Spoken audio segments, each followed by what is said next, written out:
By the second week of February, everybody around Imani was in love out loud. Roses at work, proposal videos on her phone, gift packages on Instagram, matching outfits in grocery stores. Love was everywhere, except where it mattered most.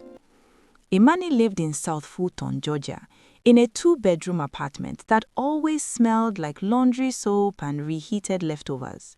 She was 27, organized, dependable, and tired in a way sleep never fixed. By day, she worked long shifts at Grady Memorial Hospital, checking patients in, fixing insurance issues, solving problems that never thanked her back. By night, she came home to Darius, her boyfriend of 4 years, a man who loved her quietly and steadily, like a habit. Darius wasn't a bad man, that was the problem. He worked as a logistics supervisor, clocked in early, came home exhausted, and believed love was proven by showing up. He paid his share of the bills, he never cheated, he never raised his voice. But when it came to the future, he spoke in foggy language. Soon, next year, when things settle. Those words had been hanging in the air so long they started to feel like furniture. Imani noticed everything, how her co-workers flashed rings during lunch, how her mother called every Sunday with the same careful question, how Valentine's Day commercials made promises Darius never said out loud. She loved him, but love without direction started to feel like standing still on a moving sidewalk. The tension lived in small moments. Darius scrolling on his phone while she talked, Imani going quiet instead of arguing, both of them pretending not to hear the clock ticking. They still laughed, still shared meals, still slept in the same bed, but something thin had formed between them, invisible and sharp. A week before Valentine's Day, Darius mentioned money being tight again. Rent had gone up, overtime was unpredictable. Imani nodded, swallowed her disappointment, and told herself to be patient. After all, real love wasn't about pressure. That's what she kept saying. But patience doesn't silence comparison. On a cold Thursday afternoon, during a slow shift at the hospital, Imani stepped into a quieter hallway she rarely walked. The lights buzzed softly. The floor smelled like disinfectant. She checked a chart, adjusted her badge, and looked up. That was when she noticed the man sitting alone near the window. Well-dressed, calm, watching her like he had been waiting. The man by the window didn't look sick. That was the first thing Imani noticed. He sat upright, jacket neatly folded beside him, phone face down on his knee like he wasn't in a rush to be anywhere else. When their eyes met, he smiled, slow and easy, the kind of smile that didn't ask for anything. "Excuse me," he said, voice calm. "Do you walk this floor?" Imani nodded. "I do." "Good," he replied. "You look like someone who actually knows what's going on around here." It was a small comment, almost nothing. Still, it landed. His name was Terence. He said it like it mattered. He asked hers, repeated it once like he wanted to remember. While she explained paperwork and discharge steps, he listened closely, not cutting her off, not rushing her words. When she paused, he waited. When she finished, he thanked her like she had done more than her job. Most people at the hospital treated her like part of the building. Terence treated her like a person. Before she walked away, he asked where she was from. When she said Birmingham, his face softened. He mentioned passing through there years ago, said he liked the pace, said it felt grounded. The conversation ended before it could become inappropriate. That made it feel safe. Over the next 2 days, Terence asked for her whenever he needed help. He remembered details she didn't realize she'd shared. Her commute, her long hours, the fact that she always drank her coffee black. He never flirted openly. He just noticed. On the 3rd day, as he prepared to leave, he handed her a folded piece of paper. "In case you ever want to talk outside these walls," he said. "No pressure." That night, Imani placed the note in her wallet and told herself she would forget about it. She didn't. Welcome to Tales by Daisy. I am happy to have you join this community. Before the drama unfolds, make sure you subscribe, like the video, and comment your location below. I'd love to know where you're watching from. At home, Darius talked about work stress and weekend plans. Imani nodded, smiled, and drifted. Her mind kept replaying Terence's voice, the way he listened, the way he didn't interrupt or explain her own life back to her. If you've ever felt seen by a stranger in a way your partner stopped seeing you, go ahead and hit subscribe. Stories like this hit closer than people admit. 2 weeks passed before Imani sent a message. Just one line, polite, harmless. Terence replied almost instantly, and with that reply, a door opened that was never meant to stay open. The coffee shop sat off Cascade Road, quiet enough to talk, loud enough to disappear into. Imani arrived early, told herself it was just conversation, nothing more. Terence showed up right on time. No rush, no phone glued to his hand. He asked how her week had been and actually waited for the answer. As she spoke, he leaned in, eyes steady, like her words mattered more than whatever was happening outside those glass windows. "You carry a lot," he said softly. "I can tell." Imani laughed it off, but the comment stayed with her. Over the next few meetings, the tone shifted. Terence began sharing pieces of his life, carefully chosen. He talked about success, stress, and long nights alone. Then he mentioned his wife for the first time. Not her name, just the role. "She doesn't understand me anymore," he said, shaking his head. "Everything is about image with her, money, appearances, no warmth." Imani didn't respond. She listened. Terence kept going. "I feel invisible in my own house," he said. "Some days I stay late at work just to avoid the silence." Each sentence painted him as trapped. Each pause invited sympathy. He never raised his voice, never blamed directly. He let the picture form on its own. Then he looked at Imani and said, "Talking to you feels easy, real. I forgot what that felt like." That was the moment the line blurred. At home, Darius asked why she seemed distracted lately.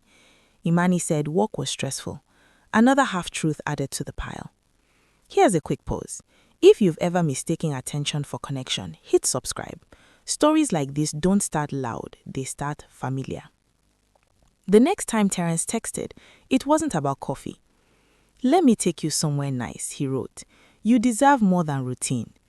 Imani stared at her phone, heart racing, knowing one answer would change everything. And she didn't say no. Terence chose the place. That alone should have said something. He sent the address without explanation, just a time and a short message. Friday night, dress comfortable but nice. The location sat in Buckhead, far from Imani's usual routes, tucked behind tall buildings and quiet streets that didn't ask questions. Imani stood in her bedroom that evening, staring at her closet longer than usual, not because she didn't have clothes, but because every outfit felt like a decision. She finally picked something simple, told herself it was just dinner, and sent Darius a text, covering an extra shift, might be late. The lie went through easily. That scared her more than anything. The restaurant was dim and calm, the kind of place where conversation stayed low and the chairs felt expensive. Terence was already seated when she arrived. He stood up when he saw her, smiled like this moment had been planned for weeks. "You look good," he said, not loud, not dramatic, just certain. They talked about work, travel, stress, life moving too fast. Terence paid attention to small things, how she held her glass, how she paused before answering. When the food came, he barely touched his plate, more interested in watching her talk. Then he leaned back slightly and said, "Valentine's Day brings out a lot of fake happiness." Imani laughed at it. That's one way to put it. "People settle," he added. "They convince themselves routine is love." The words hung there. If you're watching this and you've ever felt torn between comfort and excitement, pause for a second and hit subscribe. Stories like this don't end the way you think. Dessert arrived untouched. Terence checked his watch, then looked back at her. "There's something I should tell you," he said quietly, "before this goes any further." Imani's chest tightened. She already knew the moment mattered. He reached for his glass, turned it slowly, and looked her straight in the eyes. "I'm married." The word landed heavy. and everything that felt exciting suddenly felt dangerous. The table went quiet. The clink of silverware, a laugh from another table, soft music in the background, all of it kept moving, like nothing had just changed. Imani didn't speak right away. "You're married?" she asked finally. Terence nodded once, slow. "Yes, but it's not what it looks like." Those words came fast, like he had practiced them before. He didn't rush her, didn't reach for her hand. He leaned back and sighed, as if the truth weighed heavy on him. "We live in the same house," he said, "but we don't live together.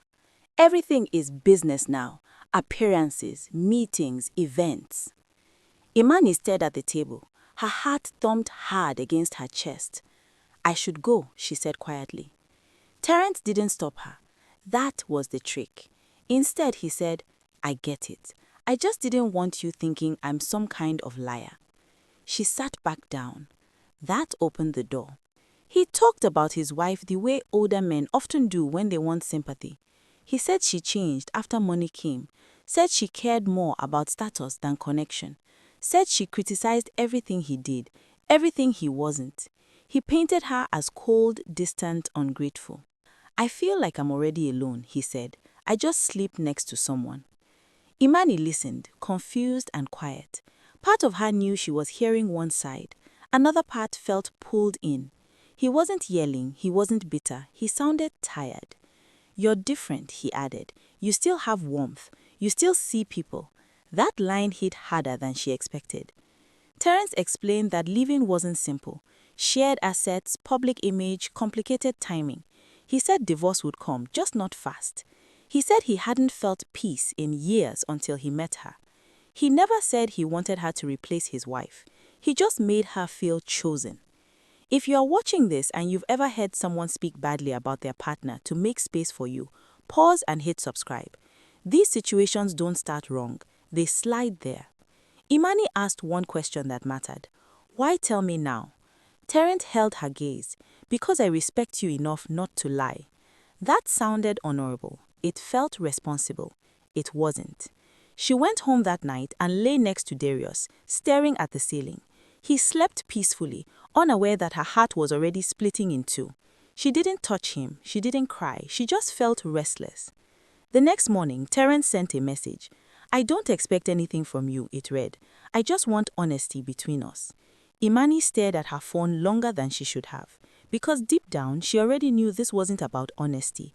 It was about a choice she was getting closer to making, and Valentine's Day was only one night away. Valentine's morning felt heavier than usual. Darius had been cheerful the night before, joking about the holiday, humming in the kitchen while Imani got ready for work. There was a small red box on the counter when she walked in. She picked it up, feeling the weight in her fingers, expecting the weight to mean something more. Inside was a delicate bracelet, not a ring, not a proposal, just a bracelet. She smiled politely. "It's beautiful," she said, but inside, a dull ache spread across her chest. Months of waiting for next year made the emptiness more pronounced. She wanted to be angry or sad or anything besides a numb disappointment. Darius caught her hand and gave it a gentle squeeze. "Happy Valentine's Day. I love you," he said.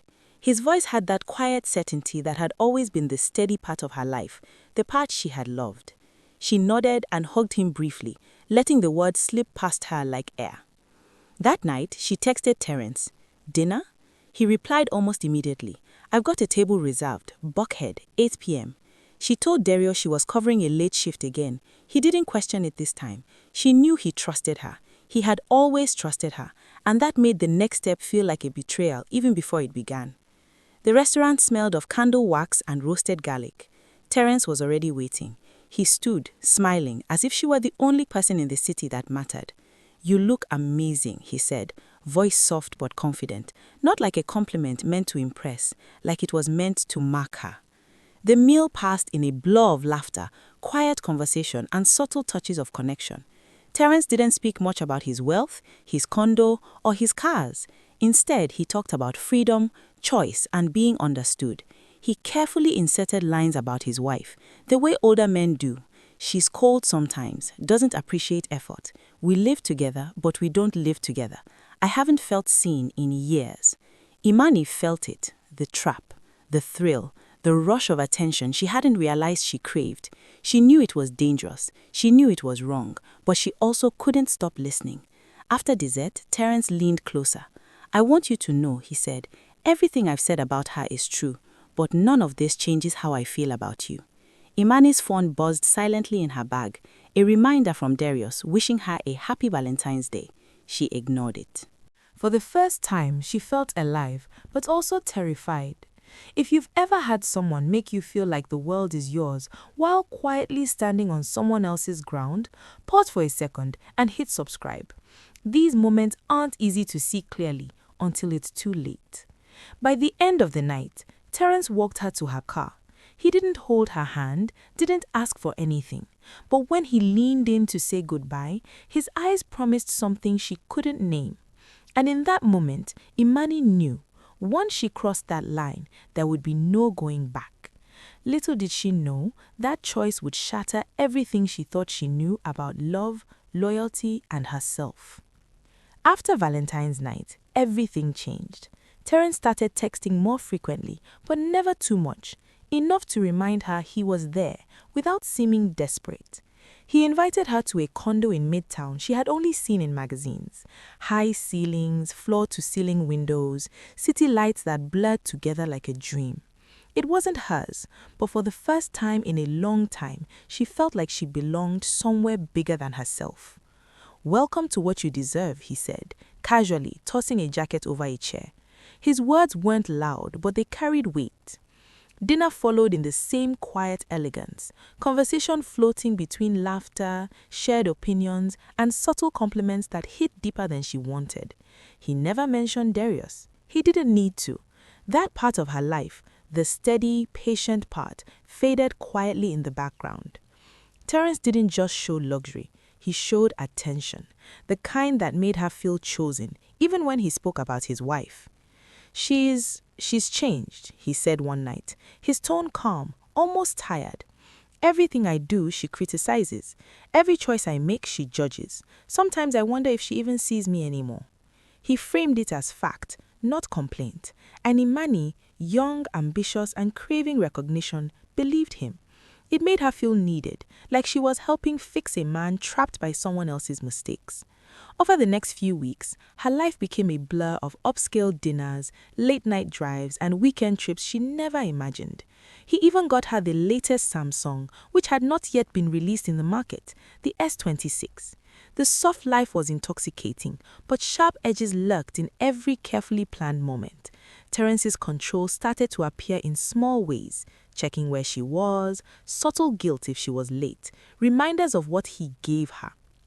Imani caught herself rationalizing. "It's different. It's worth it. He needs me." Here's the reality for anyone watching. This is exactly how attention becomes a trap. If you've ever felt someone's care wrapped in power, pause for a second and hit subscribe. Stories like this don't warn you. They seduce you. One evening, after a late dinner, Terence leaned close in the dimly lit condo.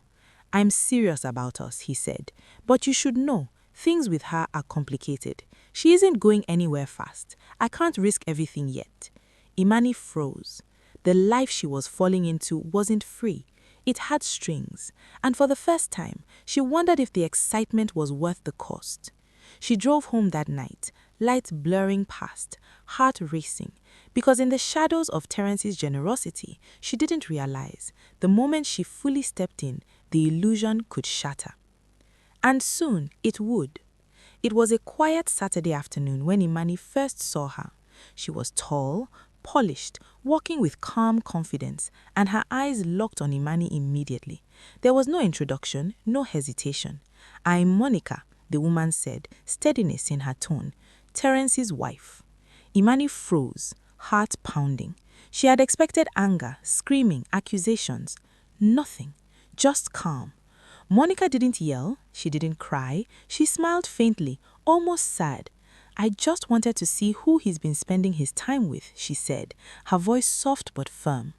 "I needed to understand what he risked everything for." Imani felt the room tilt. When she turned back, Terence was waiting behind her. His face held that same calm, confident mask, but there was tension in his eyes. He didn't speak, he didn't intervene, he just let the moment hang. Over the next hour, Monica shared things carefully, indirectly, truths Terence had never admitted. She hadn't known all the details, but she had enough. Enough to show that he hadn't planned to leave her, at least not yet. She spoke as if she already knew the choices Terence had made, the lies he had told, and the attention he had offered Imani. Imani's stomach sank. The luxury, the attention, the late nights, all of it had been under a fragile illusion. Terence finally broke the silence. His tone was different now, shorter, colder. Monica is right. I can't make promises I can't keep. Imani's mind raced. Every word he had said, every compliment, every story about being trapped was all filtered. She wasn't the future. She was a temporary escape. That night, Imani sat alone in her apartment, city lights washing the room in pale yellow. Texts from Terence buzzed softly on her phone, words of care, of longing, of subtle reassurance, but now they felt hollow. She realized she had been seduced not by love, but by attention and illusion. And yet, part of her couldn't stop checking her phone, because she wanted him to prove her wrong. The next message from Terence would change everything she thought she knew about herself, and she had no idea it was coming. It all ended quietly. The condo in Midtown, the weekend trips, the dinners with soft lighting, gone. Terence stopped texting as often. When he did, his words were short, practical, empty. No warmth, no reassurance. A week later, Imani tried calling. No answer. She drove past the condo he had shown her, only to find it locked, lights off, as if she had never been there. The gifts, the designer bag, the jewelry, all returned, all disappeared. Monica had filed for divorce, and suddenly Terence's life had no room for her. The man who had made her feel chosen now treated her like a mistake she had willingly walked into. Imani sat in her apartment, heart pounding, stomach hollow. The bills were due, the rent was overdue, Darius was gone, not out of spite, but because he had moved on with quiet resilience while she had chased an illusion. It was clear now. She had traded stability for a lie, wrapped in charm and luxury. And the lie had a name, Terence. Every detail came back, sharper than before. His careful words about his wife, the attention that felt like freedom but was really control, the promise of choice that didn't exist. She realized she had been manipulated, and it stung worse than she ever expected. Imani's phone buzzed. One last message from Terence. I'm sorry. You deserve better than me. It was the final confirmation. She had been nothing more than a temporary escape. Alone, she stared at the ceiling, tears threatening to fall. And then she remembered Darius, the one she left, the one who loved quietly, patiently, and honestly. Her heart clenched. The lesson was clear, but it came too late. And just as she picked up her phone to call Darius, there was a knock on her door. A knock that would change everything. Imani froze by the door. She hadn't expected anyone. The knock came again, firm, deliberate. When she opened it, there was Darius, standing there with the same quiet patience she had once taken for granted. He wasn't angry, he wasn't bitter, just steady, solid. Hey, he said softly, mind if I come in? For a moment, Imani couldn't speak. She saw the stability she had walked away from, the man who had loved her quietly while she chased sparks that burned too bright and too fast. She started, but the words failed. Darius smiled faintly. It's okay.